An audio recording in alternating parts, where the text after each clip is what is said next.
दादा fat loss करायचा diet plan दे असं बोलून जर सगळ्यांनाच रिझल्ट देणारा डाएट प्लॅन भेटला असता तर आयुष्य खूप सोपं झालं असतं. पण जसं डाएट मील बनवायला सामग्रीची गरज असते तसंच डाएट प्लॅन बनवायला इन्फॉर्मेशनची गरज लागते. समोरच्या व्यक्तीला तुझ्याबद्दल काय काय जाणणं गरजेचं आहे हे मी कॅप्शन मध्ये लिहिलंय, ते आधी वाचून घे. आता तुझी ही सर्व कुंडली कन्सिडर करून जो डाएट प्लॅन बनेल तो पहिले तर फुकट नसेल, त्यानंतर तो तुझ्या बजेटमध्ये आहे का नाही, त्याने जे फूड आयटम सिलेक्ट केलेत ते तुझ्याकडे अवेलेबल आहेत का नाही आणि तू सस्टेनेबली किती दिवस हा डाएट प्लॅन फॉलो करू शकतोस ह्याची आयडिया तर फक्त तुलाच असेल. आता हे सर्व कुठल्या तरी दुसऱ्या व्यक्तीला एक्सप्लेन करण्यापेक्षा त्याच व्यक्तीने करावं ज्याला हे ऑलरेडी सगळं माहितीये, म्हणजे तू स्वतः.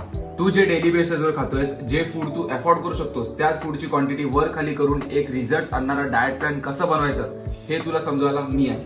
डाएट प्लॅन बनवणं काही रॉकेट सायन्स नाहीये, सायकल चालवणं जितकं सोपं आहे. पण जर पॅन्डल वेगळा माणूस मारत असेल आणि हँडल भलत्याच्या हातात असेल तर सायकल कुंपणीच्या खाली जाऊ शकते. डायटिशियन आणि न्यूट्रिशनिस्ट तुला डाएट प्लॅन तर बनवून देतील, पण तुला